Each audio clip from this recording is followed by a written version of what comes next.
The NLA has given you a directive. Call off your strike immediately. Would you heed to the calls of the NLA? All right. Good evening to you and the cherished listeners of JA News.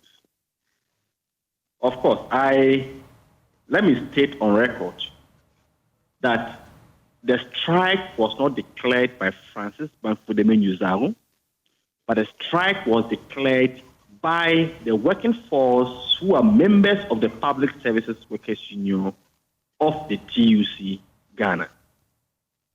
I, on my own, have no mandate to declare a strike or lead a strike without the consent of my members. Of course, I was at TU's Labour Commission yesterday. We heard their submissions, but I have just arrived this afternoon to my destination, and I will proceed to convey a council meeting tomorrow to bring before them the submissions or the directive of the Labour Commission, and whatever the council decides, we shall proceed. What is most important to striking workers and myself herein is the fact that the concerns of the striking workers are addressed. Whether modalities procedurally we are right or wrong, you must also concede on record that the government side on record had no mandate unilaterally to have gone contrary to the provisions of collective agreement that was duly negotiated and accepted by both parties. The most refreshing news to me at this moment in time is the fact that I have received some very good refreshing news from my management, whom I pay heed to. And by extension, I will convey that good news from my management to the council, and whatever the council deliberates and decides, so shall it be. But Francis Banfudeme Nyuzaru, as an individual, has no mandate to declare a strike or call off a strike. And what is this good news? Would you like to tell us? Of course, what we've been asking for all this while is the fact that we want a guaranteed assurance of payment.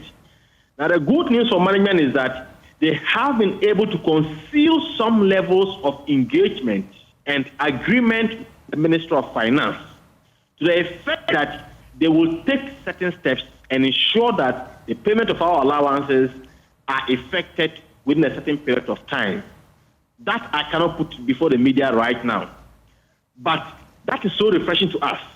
And all we've been asking for from day one is we want assurances that what we're asking for, which is legitimate of the workers, is assured, guaranteed, and paid within agreed upon timelines.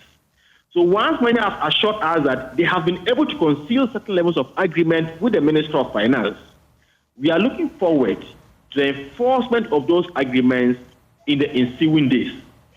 But I do know very well that I have not received officially the Labour Commission statement, but I'm aware. Mr. Francis, if you allow me to come in at this point. On Thursday. Okay. I know that you have been engaged in the NLC. The assurance you want, did they give it to you? Because their statement was specific. They don't want any negotiation. They want you to return to work immediately. No, you see, let's be very realistic on this tangent. We cannot always put a marginalized group at the tight edge of the road at all times. Their statement was very specific. We do not intend to disrespect their statement at any time. However, if all that we want, let me be very frank here, what we want at the moment in time is that we want our grievances, our concerns addressed primarily, which is the payment of our 20% operational support allowance over a time due and all of these arrears and other concerns. All you want is an assurance. Did the NLC give you that assurance when you held the meeting with them? The NLC did not give us any assurance of that. They have only directed that we should go back and engage the Minister of Finance and Employment Ministry to address those concerns. Okay. And like I said, we are working closely with management and we have received some level of assurances from management. Okay. That is what is refreshing to us. Okay. Thank you, Mr. Francis. The Labour Commission on itself did not give us any assurance that our demands are met or otherwise. I appreciate your time here on Joy News Prime, Mr. Francis. you.